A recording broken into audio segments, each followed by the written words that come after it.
नमो जनभाषायै संस्कृताय मित्राणि। आप सभी का स्वागत है Sanskrit by Tejendra YouTube channel पर।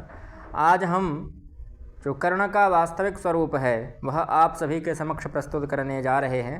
वैसे कर्ण का महिमा मंडन कुछ कम नहीं किया गया है, कई सीरियल्स में, धारावाहिकों में अथवा कुछ ग्रंथों में, कुछ फिल्मों में उसको महान बता दिया गया है, अथवा कुछ ऐसा उसको महिमा मंडन किया गया है कि आज का जो बच्चा है वो कर्ण को अपना आदर्श मानने लगा है।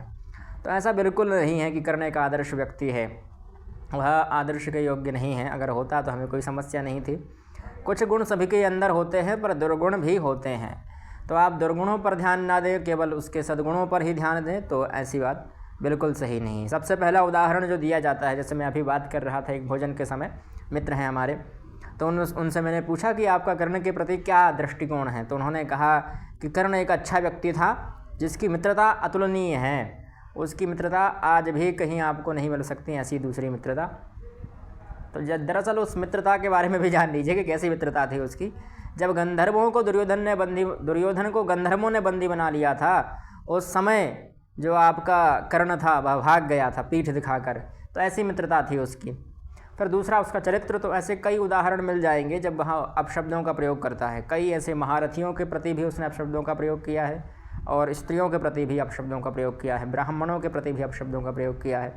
इसीलिए उसको आप यह नहीं कह सकते कि अच्छा व्यक्ति है। फिर जो तीसरी बात उसके समक्ष आती है कि वह दानवीर था, है ना, कि कर्ण ने अपना कवच दान कर दिया था, इसलिए दानवीर था।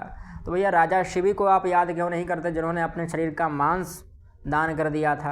राजा महर्षि दधीचि जो हैं, जिन्होंने अपनी अस्थियां दान कर दी थी इंद्र के लिए, आप उनको कभी याद नहीं करते कि वह दानवीर थे। राजा हरिश्चंद्र जिन्होंने सर्वस्व समर्पण कर दिया था और वह शमशान घाट में काम करने लगे, शमशान में, तो उनको आप कभी याद नहीं करेंगे, उनका कभी आप वह नहीं देंगे कि इन्होंने दान किया था। यह लोग वास्तविक दानवीर थे, पर आप कर्ण को ही दानवीर मानेंगे। कर्ण ने एक कवच क्या दान कर दिया। सबसे पहले यह कर्ण के कवच की भी जो कथा है वह जान लेते हैं। दरअसल कर्ण जो था वह पूर्व जन्म में एक दंभोद्भव नामक राक्षस था, जिसके 1000 कवच थे, इसलिए उसका नाम सहस्त्र कवच था।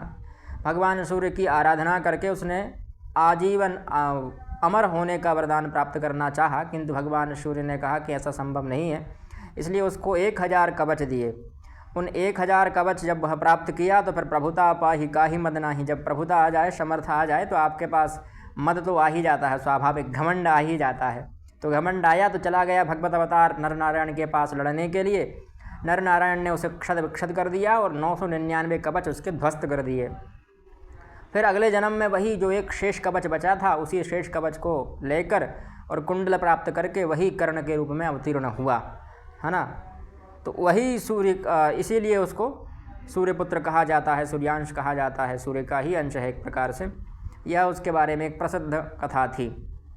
अब जो उसका कथाओं में महिमा मंडन किया गया, एक ग्रंथ है वैसे साहित्य का, हिंदी साहित्य का, रश्मिरथी। मेरा भी प्रिय ग्रंथ है, ऐसा नहीं मैं बुराई कर रहा हूँ उसकी, मेरा बहुत प्रिय ग्रंथ है भैया, मैंने उसको बहुत पढ़ा है। और विशेषकर उसका जो तृतीय सर्ग है, जंजीर बढ़ाकर साध मुझे, हाँ हाँ दुर्योधन बांध मुझे, वह भी मैंने बहुत पढ़ा है और काफ़ी मेरा प्रिय रहा है, क्योंकि वहाँ भगवान श्री कृष्ण का जो विराट स्वरूप का वर्णन किया गया है वह अद्भुत है, अलौकिक है। पर वहाँ कर्ण का महिमा मंडन अत्यधिक किया गया, और एक और भी, उससे पहले एक और ग्रंथ लिखा गया था, वह याद नहीं आ रहा है, तो उसमें भी उसका अच्छा वर्णन किया गया। फिर बाद में एक धारावाहिक आया सूर्यपुत्र कर्ण के नाम से, तो उसमें भी उसका बहुत अधिक महिमा मंडन किया गया। फिर चाहे वह महाभारत B.R. चोपड़ा की हो अथवा आज की जितनी भी महाभारतें अभी तक जो धारावाहिक के रूप में, फिल्मों के रूप में अवतीर्ण हुई हैं, प्रकट हुई हैं, लिखी गई हैं, बोली गई हैं, देखी गई हैं, सभी में कर्ण को गलत दिखाया गया है। जो कर्ण का चरित्र था वह वास्तविक रूप में दिखाया ही नहीं गया, उसको बस एक अच्छा व्यक्तित्व के रूप में दिखाया गया है, जो वास्तविक रूप था वह कभी दिखाया ही नहीं, है ना। B.R. चोपड़ा की जो महाभारत है उसमें तो कुछ ऐसे अंश हैं जो वास्तविक रूप में उन्होंने बताए हैं। बाकी अन्य महाभारत, और विशेषकर जो मैंने देखा सूर्यपुत्र कर्ण वाले जो सीन थे, तो उसमें मैंने देखा कि उसने द्रुपद को हरा दिया और बढ़िया पराक्रम दिखला रहा है।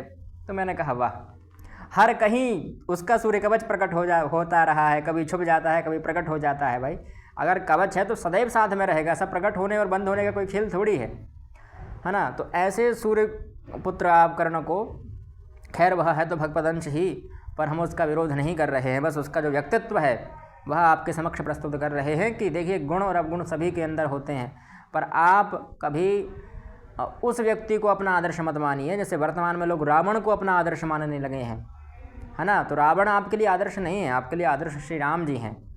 आप गलत, और एक वो गाना भी बन गया अब तो, मैं रावण हूँ दशानन रावण हूँ। तो ऐसे गानों से, ऐसे व्यक्तियों से, ऐसे चलचित्रों से दूर रहिए जो आपको भ्रमित करें, क्योंकि यह आपको अधर्म की ओर ले जाते हैं, है ना। अधर्म की ओर हमें नहीं जाना। धर्म के पक्ष में जो योद्धा है, अगर वह पराजित भी हुआ तो भी वह आपके लिए सम्माननीय है। जैसे अभिमन्यु धर्म के पक्ष से लड़ा और वीर गति को प्राप्त हुए, पर वह आज भी आपके लिए आदर्श हैं कि ऐसे सुपुत्र होने चाहिए, ऐसे वीर होने चाहिए भारतीय समाज, भारतीय परंपरा में। और अगर विपक्ष का, अधर्म का कोई भी व्यक्ति जो बहुत श्रेष्ठ कर्म भी कर रहा है तो भी वह आपके लिए सराहनीय नहीं है। धर्म का यही तात्पर्य है कि आप जिसको धारण कर सकें वह धर्म होता है। अब आप अधर्म को धारण करेंगे, अगर कोई अधर्म का पक्ष ले रहा है तो वह आप उसको धारण करेंगे तो आपके अंदर स्वतः अधर्म की अनुभूति आ जाएगी, आप स्वतः अधर्मी हो जाएंगे। इसलिए ऐसे अधर्मियों को आप अपना आदर्श ना माने तो ही बेहतर है, तो ही अच्छा है। अब जान लेते हैं, वैसे उसको अपराजित कहा गया कि भैया उसका जो कवच था वह कवच तो अभेद्य था, उसको कोई भेद ही नहीं सकता था, कोई वो नहीं कर सकता था बाण आर पार। पर ऐसा कई स्थितियाँ देखने को मिलेंगी जब कर्ण को उस कवच को तोड़ दिया गया। वैसे तो यह भी आदि पर्व में कथा आती है कि बचपन में ही उसका इंद्र जो थे वह उसके कवच को ले गए थे, इसलिए उसका नाम वैकर्तन और कर्ण रखा गया, है ना। वैसे देख लेते हैं कर्ण की कब कब हारें हुई हैं। वैसे जीता भी है कर्ण, ऐसी बात नहीं है कि मैं उसकी सिर्फ हारों को ही दिखा रहा हूँ। वास्तविकता में मैं आपको बताना चाह रहा हूँ कि कर्ण एक अपराजित योद्धा नहीं था। अर्जुन भी कई बार युद्ध में पराजित हुए और अंत में तो वह सामान्य लोगों से ही पराजित हो गए थे, वनवासियों से ही पराजित हो गए थे। जब उनका अंतिम युद्ध हुआ था भगवान श्री कृष्ण का, जब परलोक गमन हो गया था लौकिक दृष्टि से, तब उस समय तो अर्जुन एक सामान्य व्यक्तियों से ही हार गए थे। तो ऐसे कई ऐसे दृष्टांत मिलेंगे, उदाहरण मिलेंगे जब महावीर महायोद्धा सामान्य लोगों से हारे हैं अथवा पराजय को प्राप्त हुए हैं। तो कर्ण ने एक बार नहीं, अर्जुन से 5 बार मात खाई है। और इसके अलावा भी कई ऐसे दृष्टांत हैं जो मैंने अभी रखे ही नहीं है इसमें। सबसे पहले द्रुपद आते हैं। जब दुर्योधन और कर्ण मिलकर द्रुपद पर आक्रमण करते हैं तो द्रुपद वहाँ उन सबको पराजित कर देता है, और उसमें कर्ण भी था, तो कर्ण भी वहाँ हार गया। ठीक, एक बार तो द्रुपद से हारा, फिर अर्जुन से हारा 5 बार। तो कहाँ कहाँ हारा? सबसे पहली बार द्रौपदी स्वयंवर में हारा। देखिए द्रुपद से जो हराया था, द्रुपद ने जो हराया था, वह वर्णन मिलेगा आपको आदि पर्व के 137वें अध्याय में। फिर अर्जुन से हारा 5 बार, तो इसमें द्रौपदी स्वयंवर अर्थात आदि पर्व का 181वां जो अध्याय है वहाँ इसका वर्णन मिलेगा। विराट युद्ध में हारा, जहाँ पर तो सभी महावीर हार गए थे अर्जुन से, वहाँ पर यह विराट पर्व के 60वें अध्याय में मिल जाएगा। कुरुक्षेत्र में हारा, तो कहाँ कहाँ हारा? कुरुक्षेत्र में द्रोण पर्व के 159वें अध्याय में, है ना, 159 अध्याय में। फिर कुरुक्षेत्र के द्रोण पर्व में अगर आप देखेंगे, कुरुक्षेत्र में ही द्रोण पर्व के अंतर्गत 145वें अध्याय में, और कर्ण पर्व के अंतर्गत 91वें अध्याय में वह हारा अर्जुन से। यह 5 जगहों पर वह हारा। ठीक, फिर गंधर्व चित्रसेन से, जो गंधर्वों ने आक्रमण किया था, दुर्योधन को बंदी बना लिया था, उस समय वह भाग गया था, तब भी चित्रसेन से एक बार हार गया। तो वहाँ वन पर्व में आपको यह घटना मिलेगी। 241वां अध्याय है। 242वें अध्याय में भी कथा है जहाँ दुर्योधन को बंदी बना लिया जाता है। वहाँ बहुत सुंदर बात कही है दुर्योधन ने कि आप हमारे राजवंश हैं। देखिए, अब जब दुष्ट व्यक्ति शत्रु के हाथ में पड़ जाए तो वह शरण अपने वालों से मांगता है, तो कैसे मांगता है वो दुर्योधन वहाँ पर बताता है। वहाँ वो फंस जाता है। फिर वह युधिष्ठिर का इतना महिमा मंडन करता है कि आप ही हैं सब मेरे। तब युधिष्ठिर कहते हैं कि चलो भैया बचा लेते हैं भाई को अपने। ठीक, गंधर्व चित्रसेन से एक बार हार गया, यह वन पर्व के 241वें अध्याय में है। भीमसेन से भी 4 बार हारा है। द्रोण पर्व में अगर आप देखें तो 129वां अध्याय, 131वां अध्याय, 134वां अध्याय और 136वां अध्याय, यहाँ उसकी पराजय हुई है। फिर कर्ण पर्व में देखें तो कर्ण पर्व में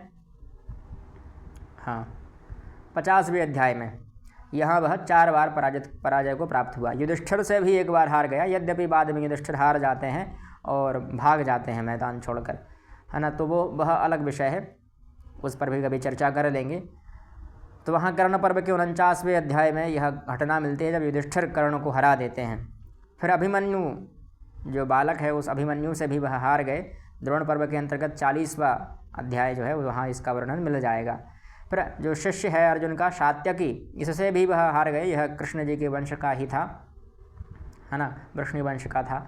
और 147वां अध्याय द्रोण पर्व का, वहाँ इसका वर्णन मिलेगा जब सात्यकी से कर्ण, अश्वत्थामा इत्यादि कई वीर हार जाते हैं।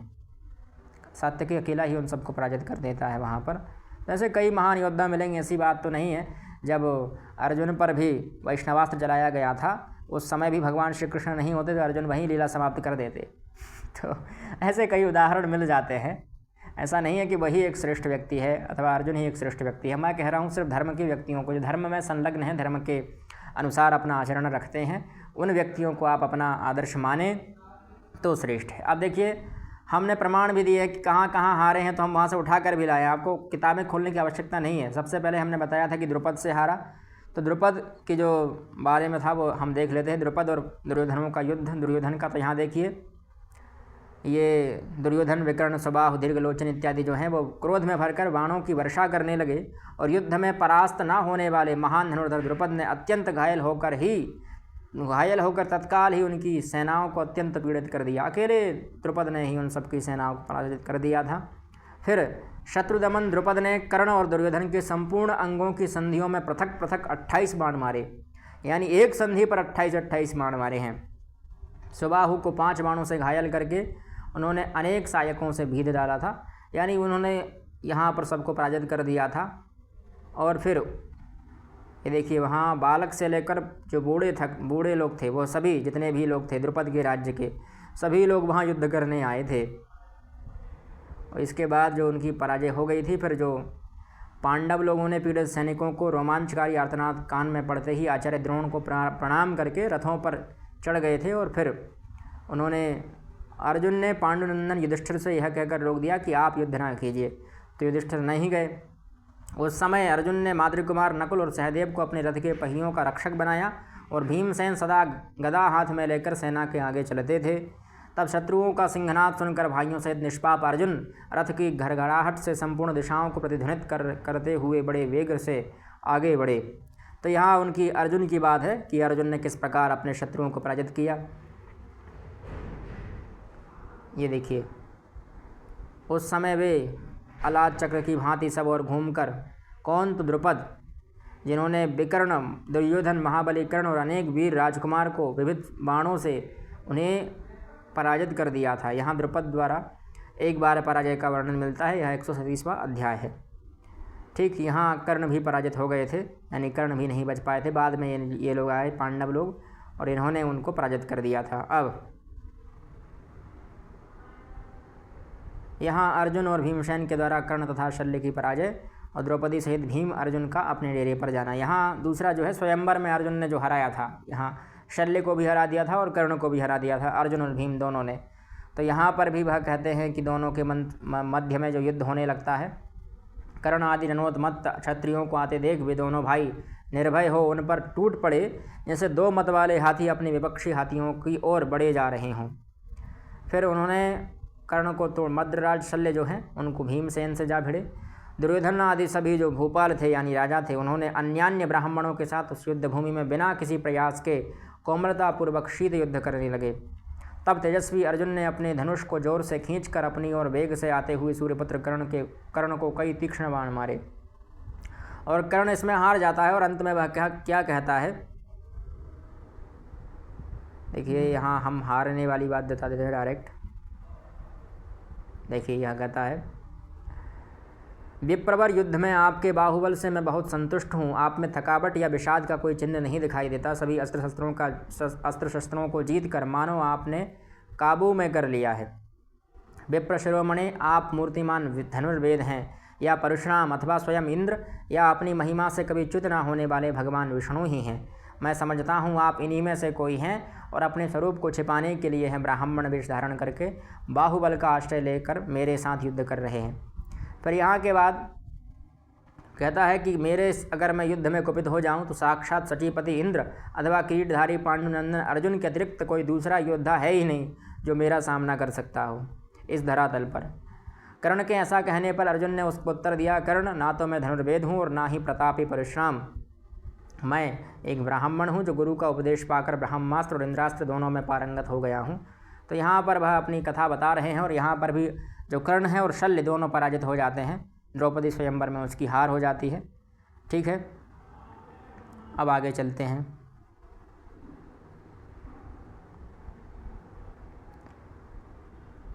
यह 6ठी अध्याय मतलब 60वां अध्याय। यहाँ अर्जुन और कर्ण का संवाद है। कर्ण का अर्जुन से हार कर भागना, यह उसके अंतर्गत है, हमारे विराट पर्व के अंतर्गत, जहाँ विराट के युद्ध में अर्जुन भाग जाता है अर्जुन को देखकर। ठीक है, फिर यहाँ देखिए आप कई ऐसे मिल जाएंगे। अगर विस्तार से पढ़ना है तो ग्रंथ उठा लीजिएगा। मैं सिर्फ आपको जो मूल बात है वही बता रहा हूँ कि कहाँ क्या क्या हुआ।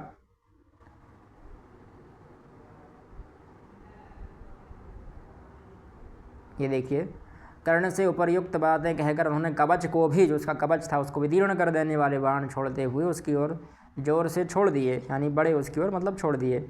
तो यहाँ वह घायल हो जाता है उनके बाणों से। इतने में ही राधा पुत्र कर्ण के बहुत से सैनिक वहाँ आ पहुँचे, किंतु अर्जुन ने गांडीव द्वारा छोड़े गए बाणों से मारकर उन सबको यमलोक भेज दिया। तत्पश्चात बीभत्सु ने भार सहने में समर्थ तीखे बाणों द्वारा जो धनुष को कान तक खींचकर छोड़े गए थे, वे कर्ण के घोड़ों को घायल कर दिया और वे घोड़े मरकर पृथ्वी पर गिर पड़े थे।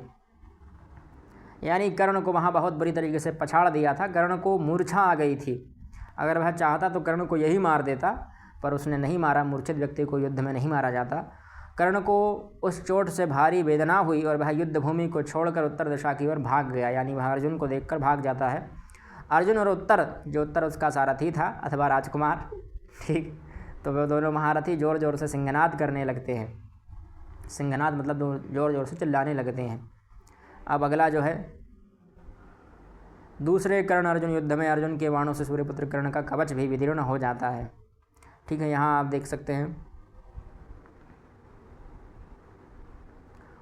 कर्ण ने अर्जुन पर शक्ति चलाई, किंतु पार्थ ने उसको बाणों से नष्ट कर दिया और गांडीव द्वारा छोड़े गए जो बाण थे उनसे भी उन सबको यमलोक पहुँचा दिया।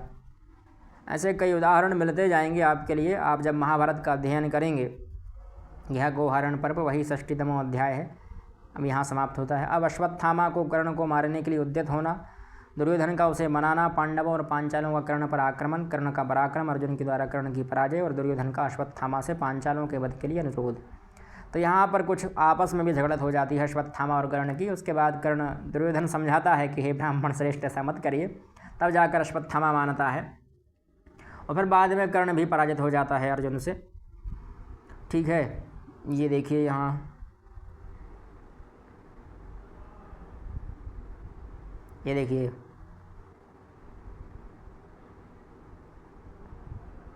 क्या बोला उसने, कर्ण का आप चरित्र पढ़ेंगे ना तो पता चल जाएगा।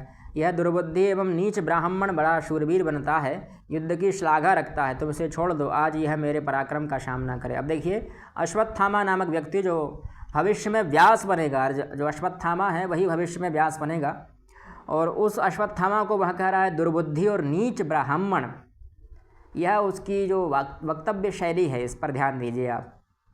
तो इसीलिए वह एक आदर्श व्यक्तित्व के रूप में नहीं है, वह एक आदर्श व्यक्ति नहीं बन सकता कभी जीवन में किसी भी व्यक्ति का। ठीक है, इसलिए उसको अपना आदर्श मानना छोड़ दीजिए। आपके पास कई ऐसे महाभारत रामायण में कई ऐसे पात्र हैं जो धर्म का पक्ष रखे, उनको आप अपना आदर्श मानिए। ठीक है, और यहाँ अर्जुन ने 4 बाणों द्वारा उसको घायल कर दिया। कर्ण शीघ्रतापूर्वक कृपाचार्य के रथ पर चढ़ गए, यानी उसका जो रथ था वह भी नष्ट भ्रष्ट कर दिया उन्होंने।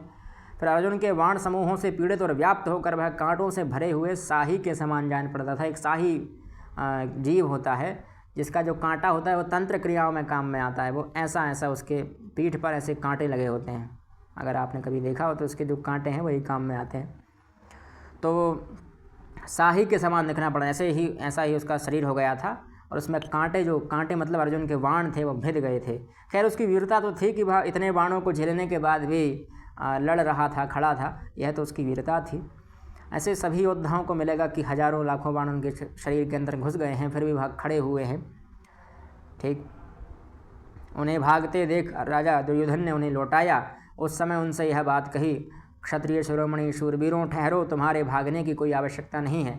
मैं स्वयं अभी अर्जुन का वध करने के लिए युद्ध भूमि में चलता हूँ। मैं पांचालों और सोमकों सहित कुंती कुमारों का वध करूँगा।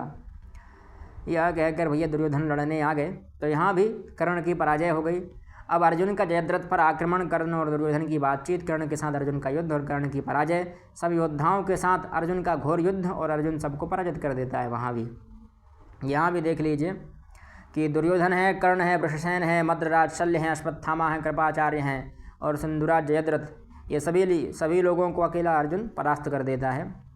अकेला नहीं है, उसके साथ बहुत सारे लोग हैं। मैं सिर्फ अकेला इसलिए कह रहा हूँ कि केवल युद्ध वहाँ कर रहा है, बाकी उसके पीछे बहुत सारी शक्तियाँ लगी हैं। कभी हम उस पर भी विस्तृत वर्णन करेंगे कि अर्जुन के साथ अगर श्री कृष्ण नहीं होते तो वह क्या युद्ध जीत पाता। इस विषय पर कभी चर्चा करेंगे लंबी वाली, ठीक है। फिर ऐसे कई वर्णों का यहाँ प्रयोग मिल जाएगा। देखिए यहाँ वह कहते हैं दोनों एक दूसरे पर चोट करते हुए बाण समूहों को ढककर अदृश्य हो गए थे और एक दूसरे को पुकार कर कहते थे। अर्जुन कह रहे हैं कि कर्ण तू खड़ा रहे, मैं अर्जुन हूँ, अर्जुन खड़ा रहे, कर्ण मैं कर्ण हूँ। ठीक, दोनों एक दूसरे से कह रहे हैं कि तू खड़ा रहे, मैं कर्ण हूँ, और वो कह रहा है कि मैं अर्जुन हूँ। ठीक, दोनों में बहुत भयंकर युद्ध चलता था, ये बात तो सही है ना। जब भी सामना हुआ है कर्ण का अर्जुन से, तब अर्जुन ही जीता है, कर्ण कभी जीत ही नहीं पाया। अब यह जो उसका अंतिम प्राण जहाँ समाप्त हो जाते हैं बेचारे के, कर्ण के, यह उसी का अंतिम वह है 91तमो अध्याय, यानी 91वां अध्याय है यह। इसमें आप देख सकते हैं यहीं पर कर्ण की मृत्यु भी हो जाती है। यहाँ उसको बताते हैं, पहला उसका ध्वज में से बताया जाता है सीरियल्स में जो आपने देखा होगा अभी तक, कि कर्ण को बिना कुछ कहे मार दिया जाता है अर्जुन के द्वारा, पर ऐसा नहीं है। अर्जुन जो है वह अंजलिकास्त्र से सबसे पहले उसका ध्वज काटता है, जो पताका लगी रहती है रथ के ऊपर, वह काट देता है। इससे वह यह उसको बताना चाहता है कि मैं तुमसे युद्ध करना चाहता हूँ। पर जो कर्ण है वह जानबूझ कर नहीं उठता है, वह अपने रथ के पहिए को निकालने के लिए लगा रहता है। और एक और बात है कि वह रथी योद्धा है, तो उसको दूसरे रथ पर चढ़ना चाहिए। वह पहले भी कई योद्धाओं के रथ पर चढ़ गया है ना। जैसे अभी गंधर्वों का युद्ध हुआ था, तब वह भाग गया था, किसके रथ पर सवार होकर? दुशासन के रथ पर सवार होकर। और अभी कृपाचार्य के रथ पर चढ़ गया था, कभी दुर्योधन के रथ पर चढ़ जाता है, तो ऐसे किसी दूसरे के रथ पर चढ़कर युद्ध कर सकता था, पर उसने युद्ध नहीं किया, वह खुद मृत्यु की ओर जा रहा था। तो उसमें अर्जुन का क्या दोष है? अर्जुन ने तो पहले पताका काटी, उसको बताना चाहा कि भाई मैं हमला करने वाला हूँ, पर वह नहीं सुना। ये देखिए यहाँ भगवान श्री कृष्ण उससे कह रहे हैं कि राधा नंदन, पहले नीच कौरवों द्वारा क्लेश पाती हुई निरपराध द्रौपदी को जब तुम निकट से देख रहे थे, उस समय तुम्हारा धर्म कहाँ था? यानी पास से जब तुम द्रौपदी को देख रहे थे, तब तुम्हारा धर्म कहाँ था? स्त्रियों को तुम इतनी गंदी नज़र से देख रहे थे, तब तुम्हारा धर्म कहाँ है? याद है ना तुमने द्रौपदी से क्या कहा था कि कृष्णे पांडव नष्ट हो गए हैं, सदा के लिए नरक में पड़ गए हैं, अब तो किसी दूसरे पति का वर्ण कर ले। यह कितनी घिनौनी बात कह रहे हैं। और पांचाली जो है वह सतियों में श्रेष्ठ मानी गई है। जब तुम ऐसी बात करते हुए गजगामिनी द्रौपदी को निकट से आंखें फाड़ फाड़ कर देख रहे थे, उस समय तुम्हारा धर्म कहाँ चला गया था, है ना। राज्य के लोभ में पड़कर तुमने शकुनी की सलाह के अनुसार जब पांडवों को दोबारा जुए के लिए बुलवाया, उस समय तुम्हारा धर्म कहाँ चला गया था। तो यह सब चीज़ें बता रहे हैं कि तुम्हारा धर्म कहाँ कहाँ गया था, वहाँ पूरा उन्होंने बताया है उसके बारे में। ठीक है, अब आगे चलते हैं। तब जब तक कर्ण रथ पर नहीं चढ़ जाता, तब तक ही अपने बाण के द्वारा इसका मस्तक काट डालो, ऐसा भगवान श्री कृष्ण से कहते हैं। तब अर्जुन कहते हैं कि बहुत अच्छा, ऐसा कहकर वह उसकी ध्वजा पर, सूर्य के समान जो है उसकी ध्वजा पर उन्होंने प्रहार किया। ठीक है, यह ध्वजा का वर्णन है उसका, और उस पर प्रयोग करते हैं। ये ध्वज को नष्ट कर दिया जो अपनी प्रभा से निरंतर देदीप्यमान होता रहता था। फिर कटकर गिरते हुए ध्वज के साथ ही कौरवों के यश, अभिमान, समस्त प्रिय कार्य तथा हृदय का भी पतन हो गया और चारों ओर महान हाहाकार मच गया था। फिर युधिष्ठिर जो युद्ध स्थल में उस ध्वज को काटकर गिराया, और देखकर उस समय सैनिकों ने सूतपुत्र की विजय की आशा त्याग दी थी कि अब सूतपुत्र नहीं बच पाएंगे। फिर जो अर्जुन हैं उन्होंने तीव्रता से अपने तर्कस से एक आंजलिक नामक बाण निकाला, जो इंद्र के वज्र और अग्नि के दंड के समान भयंकर और सूर्य की एक उत्तम किरण के समान कांतिमान था। और इसी बाण से, और ठीक है, यह उसका वर्णन किया गया है यहाँ पर कि शत्रु के मर्म स्थल को छेदने में समर्थ, रक्त और मांस से लिप्त होने वाला इत्यादि कई वर्णन किया गया है। लंबा चौड़ा है, वीडियो लंबी होती जाएगी, बताने में कोई समस्या नहीं है वैसे तो।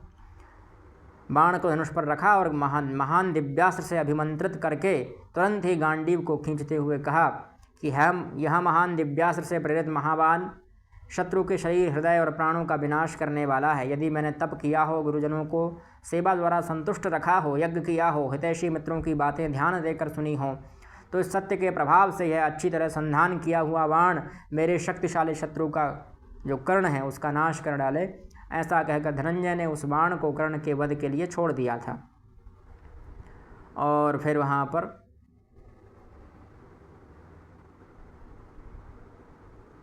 ठीक ऐसा कुछ बताने लगे और बलवान अर्जुन के द्वारा छोड़ा गया वह बाण, अर्जुन ने उस बाण द्वारा कर्ण का सिर धड़ से अलग कर दिया था, यानी गर्दन काट दी थी। तो यहाँ पर जो वही गर्दन था और जो कर्ण था वह मारा गया अपराह्न काल में, यानी दोपहर के समय कर्ण मृत्यु को प्राप्त हुआ। अब कौरवों का गंधर्वों के साथ युद्ध और कर्ण की पराजय, यह बहुत जो है रोचक कथा है। अगर आपको कभी मौका मिले तो यह अवश्य पढ़िएगा। यहाँ पर बताया जाता है, देखने को आपको मिल जाएगा कि जो नीच व्यक्ति होता है वो कितनी नीचता तक गिर सकता है। दुर्योधन जिसने कभी युधिष्ठिर का अपमान किया, पांडवों का अपमान किया, है ना, द्रौपदी का अपमान किया, वह बाद में युधिष्ठिर से कहता है कि आप बहुत अच्छे व्यक्ति हैं, मेरे प्राण बचाइए। ठीक है, तो यहाँ पर तो हम कर्ण की पराजय देख लेते हैं।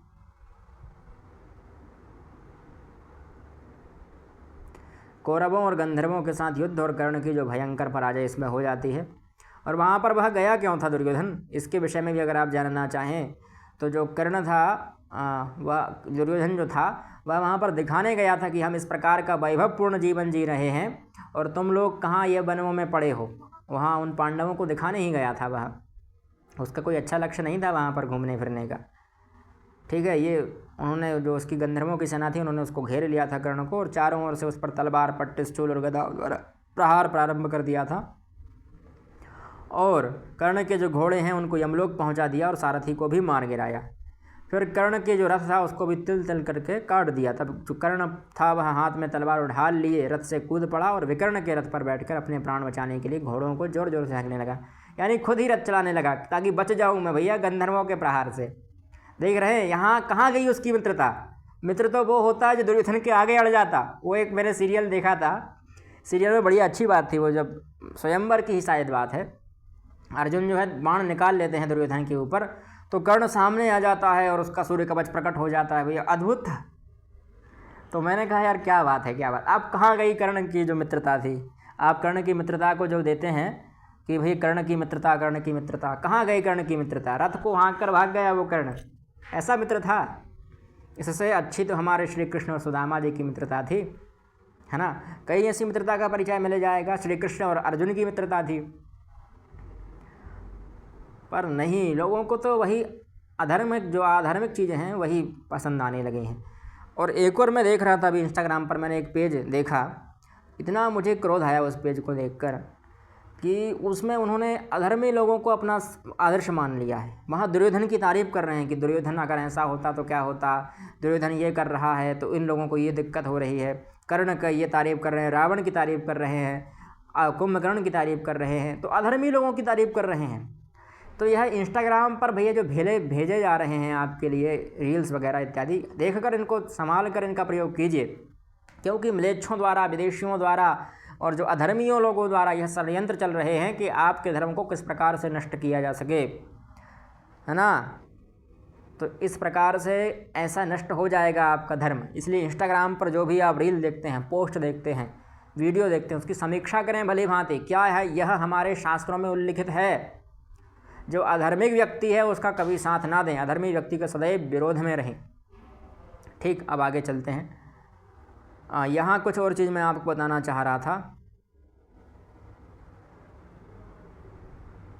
देखिए दुर्योधन यहाँ क्या कहता है कि यह मुझे बहुत पसंद आया। यहाँ का जो प्रसंग है कि पुरुवंश का यश बढ़ाने वाले समस्त धर्मात्माओं में श्रेष्ठ महायशस्वी पुरुष सिंह महाबाहु पांडुपुत्र युधिष्ठिर मुझे गंधर्व बलपूर्वक हर कर लिए जा रहा है, मेरी रक्षा करो। महाबाहो, यह शत्रु तुम्हारे भाई मुझे दुर्योधन को बांधे लिया जाता है। अब बता रहा है कि मैं आपका भाई हूँ और साथ ही ये सारे गंधर्व दुशासन, दुर्विशह, दुर्मुख, दुर्जय और हमारी रानियों को भी बंदी बना कर लिए जा रहे हैं। देखिए उनकी पत्नियों को भी बंदी बना लिया है। पुरुषोत्तम पांडवों, शीघ्र इनका पीछा करो और मेरे प्राण बचाओ। महाबाहु वृकोदर अर्थात भीम और महायशस्वी धनंजय अर्थात अर्जुन, मेरी रक्षा करो। दोनों भाई नकुल और सहदेव भी अस्त्र शस्त्र लिए मेरी रक्षा करो और दौड़ाओ। पांडवों, कुरुवंश के लिए है बड़ा भारी अयश प्राप्त हो रहा है। तुम अपने पराक्रम से इन गंधर्वों को जीत कर मार भगाओ। देखिए अब आप देख पा रहे होंगे कि कितना गिर गया वो। अब उसको सब याद आ रहे हैं, भाई बहन कर्ण अर्जुन सबका पराक्रम याद आ रहा है। और वही जब युद्ध सभा में, तो ये चीज़ आपको देखनी चाहिए कि कौन किस व्यक्ति उस सम्मान के लायक है कि नहीं। जो सम्मान के लायक है उसी को सम्मान देना चाहिए। आगे चलते हैं। भीमसेन से भी आ रहा है, तो भीमसेन से कहाँ कहाँ आ रहा वो भी हम देख लेते हैं। 4-5 जगह पर भीमसेन से भी पराजित हुआ। यहाँ 44 अध्याय 1 यानी 139वां अध्याय है यह। इसमें उन्होंने बताया कि कर्ण और भीमसेन का भयंकर युद्ध होता है, जिसमें भीम की पीछे कर्ण की विजय और बाद में अर्जुन के बाणों से व्यथित होकर कर्ण और अश्वत्थामा का पलायन। यहाँ भी कर्ण और अश्वत्थामा जो है वो भाग जाते हैं अर्जुन के बाणों को देखकर। ये मैंने उसमें नहीं जोड़ा था, तो यहाँ आप जोड़ लीजिएगा। ये देखिए यहाँ भीमसेन का पराक्रम ही है यह, कि जो समर भूमि में कर्ण के पराक्रम को कुछ ना समझते हुए उसकी अवहेलना करके भीमसेन ने उसके ऊपर भयंकर बाणों की वर्षा प्रारंभ कर दी। यानी उसको समझ ही नहीं रही कि ये बाण नहीं है। उसके रथ पर ऐसे चढ़ जाते हैं भीमसेन। ये देखिए ये चित्र बनाया है ना, ये चढ़े हुए हैं जो बंदर की तरह आपको दिख रहे हैं, हनुमान जी की तरह, ये भीमसेन है। और जो दुबक कर रथ में डूब गया है वह कर्ण है। ठीक है, और ये उसका सारथी है।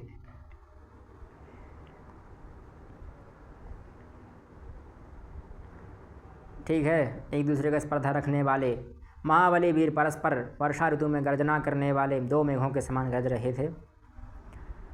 यहाँ उनका भयंकर युद्ध के बारे में वर्णन होता है।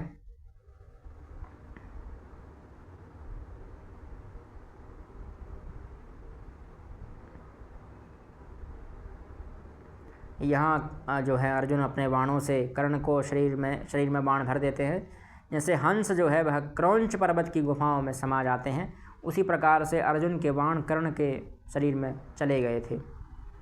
ठीक है, यहाँ नरश्रेष्ठ भीमसेन भी सात्यकी के रथ पर आरूढ़ हो, मतलब उसके रथ पर सवार हो जाते हैं और युद्धस्थल में सब्यसाची पांडुपुत्र भाई अर्जुन के पास जा पहुँचे। सब्यसाची मतलब दोनों हाथों से जो बाण चला सकता है, धनुष चला सकता है, उसको सब्यसाची कहते हैं। ठीक है, पर लाल आंखें किए अर्जुन ने बड़ी उतावली के साथ कर्ण को लक्ष्य करके एक नाराज चलाया, मानो यमराज के लिए मौत भेज दी हो। फिर यहाँ बहुत लंबी लड़ाई चलती रहती है ना। तब जो अर्जुन ने अश्वत्थामा को 64 बाण मारे और कहा कि खड़े रहो, भागना मत। परंतु अर्जुन के बाणों से पीड़ित हो अश्वत्थामा तुरंत ही रथ से व्याप्त और मत वाले हाथियों से भरे हुए व्यूह के भीतर घुस गया। यानी वह व्यूह एक जो सुरक्षा के लिए उसका व्यूह था, वो उसमें घुस जाता है अर्जुन के पराक्रम को देखकर। तब बलवान कुंती कुमार अर्जुन ने रणक्षेत्र में टंकार करते हुए स्वर्ण में पृष्ठभाग वाले समस्त धनुषों के सम्मिलित शब्दों को अपने गांडीव धनुष के द्वारा गंभीर घोष के दाव से दबा दिया था। फिर अर्जुन अश्वत्थामा के पीछे पीछे बाणों द्वारा कौरव सेना को संतुष्ट करते हुए कुछ दूर तक गए। उस समय ने उन्होंने कंक और मोर की पंखों वाले जो बाण थे उनके द्वारा शत्रु सेना का विदीर्ण कर दिया था। यहाँ उन्होंने कर्ण और अश्वत्थामा दोनों को पराजित कर दिया था, है ना।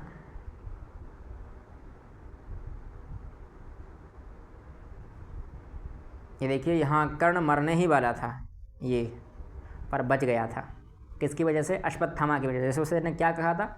दुष्ट ब्राह्मण, दुष्ट ब्राह्मण कहा था ना, क्या उसी के प्रति यमदंड, जैसे यमदंड होता है, यम का जो दंड है ना, काल का दंड, उसके समान उसने नाराज मतलब बाण छोड़ा था अर्जुन ने, और वह कर्ण को मारने ही वाला था। तभी वहाँ पर अश्वत्थामा पहुँच गए और उन्होंने उस बाण को, उस नाराज को बीच में ही काट डाला, नहीं तो कर्ण का वहीं खेल खत्म, खल्लास। तो ऐसे कई उदाहरण मिलेंगे। फिर 163 अध्याय है, यानी 163वां अध्याय है यह। यहाँ पे भीमसेन और 63 यानी 66वां अध्याय है। 63 36वां 136वां अध्याय, 63 मतलब 30, 60 मतलब 6, 100 मतलब 100, 136वां अध्याय है। यहाँ भीमसेन और कर्ण का युद्ध होता है, कर्ण का पलायन और धृतराष्ट्र के 7 पुत्रों का वध और भीम का पराक्रम। यह लंबा वर्णन है, इस पर हम ज़्यादा नहीं जाएंगे। बस ये समझ लीजिए यहाँ पर भी भीमसेन ने अर्जुन को, कर्ण को परास्त कर दिया था। ठीक है।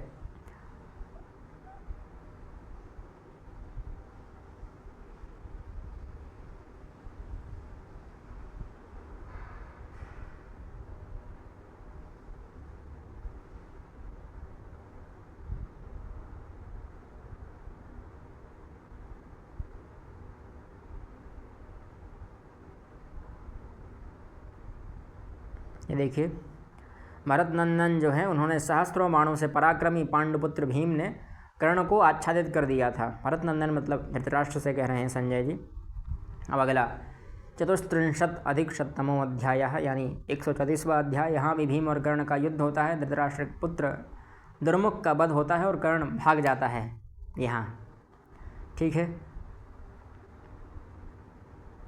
ये भी लंबा प्रसंग है। यहाँ पर भी ये देखिए चित्र बनाया हुआ है कि जो भीमसेन है वो बाणों से बाण चला रहे हैं और कर्ण जो है वो पीठ दिखाकर भाग जाता है।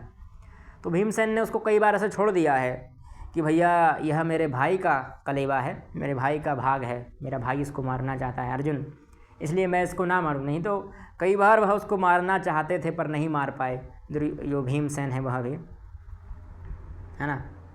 फिर भीमसेन और कर्ण का युद्ध, कर्ण के सारथी सहित रथ का विनाश और धृतराष्ट्र पुत्र दुर्जय का वध। यहाँ पर भी आप देखने को मिलेगा 33 यानी 133वां अध्याय, ठीक। और यहाँ पर भी कर्ण की ही पराजय हो जाती है। फिर भीमसेन के द्वारा पुनः कर्ण की पराजय 31+अधिक अध्याय यानी 131वां अध्याय, इसमें भी कर्ण की ही पराजय हो जाती है।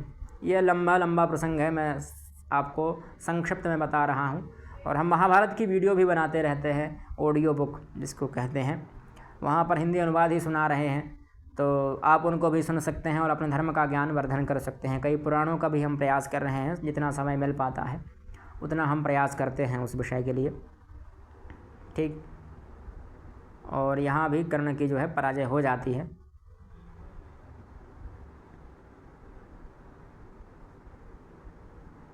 फिर भीमसेन और कर्ण का युद्ध, यहाँ भी कर्ण की पराजय 31+अधिक अध्याय 129वां अध्याय है यह। यहाँ भी भीमसेन और कर्ण का युद्ध होता है और कर्ण की ही पराजय हो जाती है। ऐसे कई उदाहरण आपको देखने को मिलेंगे, है ना। ये देखिए, धनुष को कान तक खींचकर भीमसेन ने बाणों द्वारा भीमसेन को उसने बीध डाला था। भीमसेन पर बहुत बाण मारे कर्ण ने और भीमसेन ने भी कर्ण पर बहुत बाण मारे। दोनों एक दूसरे के चिर प्रतिद्वंदी बन गए थे एक समय के लिए, तो पर क्या करें, छोड़ देते थे भीमसेन उसके लिए बार बार, ठीक है। आप देखिए यहाँ पर जो इस प्रकार बलवान और प्रतापी भीमसेन ने रणभूमि में कर्ण को पराजित करके मेघ गर्जना के समान गंभीर सिंहनाद किया। और भीमसेन का वह सिंहनाद सुनकर उनके द्वारा युद्ध में कर्ण को पराजित हुआ जान राजा युधिष्ठिर जो थे वह बड़े प्रसन्न हुए। अब अगला कर्ण और भीमसेन का युद्ध और कर्ण का पलायन, यह भी 50वां अध्याय 50वां अध्याय है। यहाँ भी आप देख सकते हैं, ठीक। और ये भी लंबा ही प्रसंग है। ये देखिए, राधा पुत्र कर्ण जो है वो गिर गया तो भी मेरा क्रोध अभी शांत नहीं हुआ है, मैं तो इस समय इसकी जीभ खींच लेना ही उचित समझता हूँ। मामा जी, इस नीच नृशंस ने जहाँ बहुत से राजा एकत्र हुए थे वहाँ हमारे सुनते हुए द्रौपदी के प्रति बहुत सारे असह्य कटु वचन सुनाए थे। राजन, आप पूरा होने पर निश्चय ही यह समझ गए हैं कि मेरे द्वारा इसकी जीभ काटे जाने वाली है। वास्तव में इस समय इसकी जीभ काटने की इच्छा ही मैंने की थी।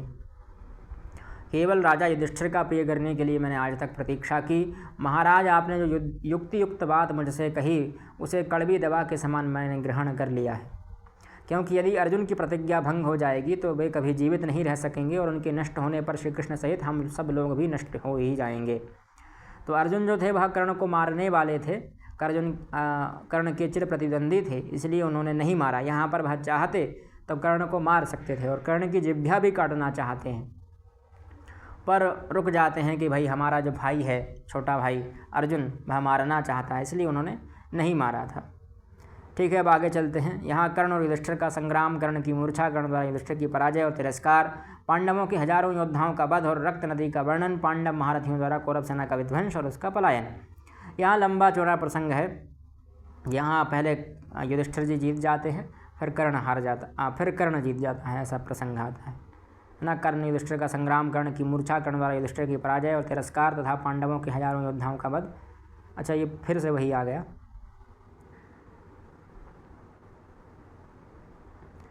ये देखिए, महाराज पांडुपुत्र युधिष्ठिर ने लोहे के बने हुए सुवर्ण पंख युक्त 10 बाणों द्वारा कर्ण को बीध डाला था। फिर भी महाधनुर्धर शूद्रपुत्र था, उसने हंसते हुए वत्सदंत नामक 10 बाणों द्वारा युधिष्ठिर को घायल कर दिया था। यहाँ वहाँ कुछ मार्मिक वचन भी बोलता है युधिष्ठिर से कि आप तो बस अग्निहोत्र करिए, आप कहाँ यहाँ आ गए युद्ध भूमि में। मैं सब आपको बता रहा हूँ, मैं ऐसा नहीं है कि पक्ष को बता रहा हूँ, जो भी जहाँ सत्य चीज़ लिखी है मैं उसको बताऊँगा अवश्य आपके समक्ष। मुझे कोई ऐसी वो नहीं है, किसी से बैर शत्रुता नहीं है कर्ण से मेरी। बस मैं बता रहा हूँ कि अधर्मी व्यक्ति को अपना आदर्श मत मानिए। ठीक, अब आगे चलते हैं। अभिमन्यु के द्वारा दुशासन और कर्ण की पराजय, यह 44वां अध्याय है, यानी 40वां अध्याय है।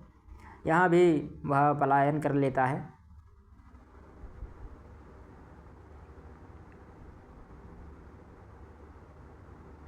ये देखिए, यहाँ वह अपना वो बताता है कि यदि तू आज युद्ध छोड़कर नहीं भाग जाएगा तो आज मेरे हाथ से जीवित नहीं छूटेगा। ऐसा अभिमन्यु कहते हैं दुशासन से। और दुशासन को मारने ही वाले थे, तभी कर्ण पहुंच जाते हैं और कर्ण ने उसको सब ओर से पीड़ा दी। फिर अभिमन्यु ने एक बाण मारकर कर्ण को धनुष सहित धनुष पृथ्वी पर गिरा दिया था। धनुष को पृथ्वी पर काट गिराया।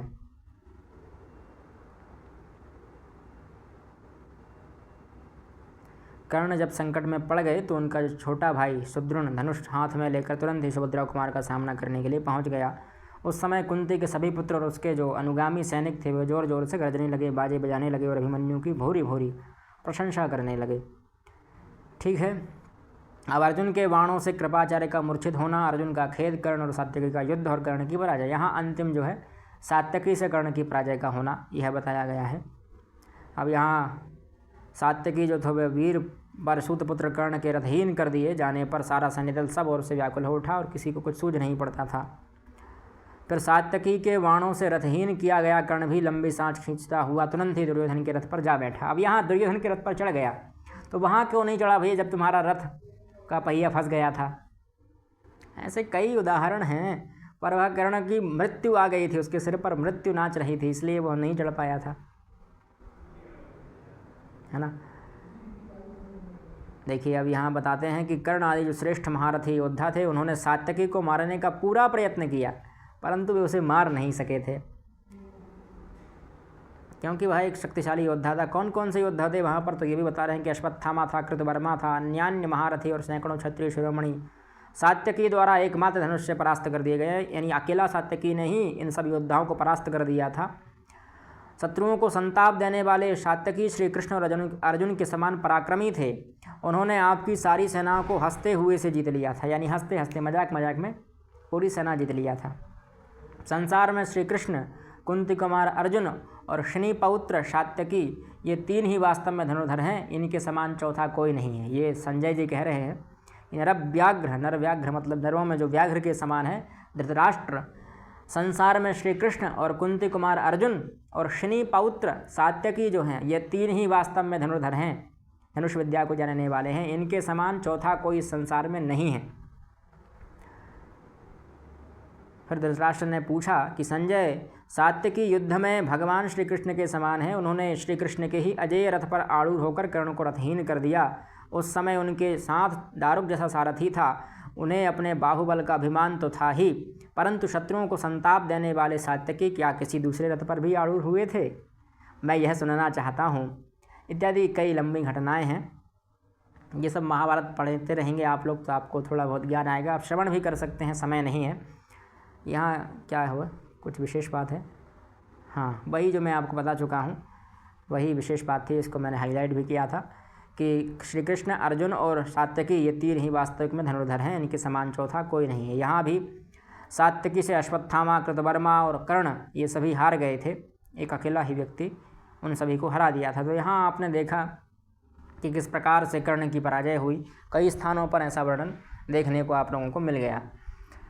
तो ऐसे कई उदाहरण हैं अब आप एक ही उदाहरण को पकड़े रहेंगे तो कोई बात नहीं है। और एक और बहुत सारे लोग जिसको मानते हैं कि घड़ का भेदी लंका ढाए, तो विभीषण के ऊपर भी हम एक कथा बनाएंगे और एक ढोल गवार शूद्र पशु नारी, कथा नहीं जो वास्तविकता है उसको प्रस्तुत करेंगे।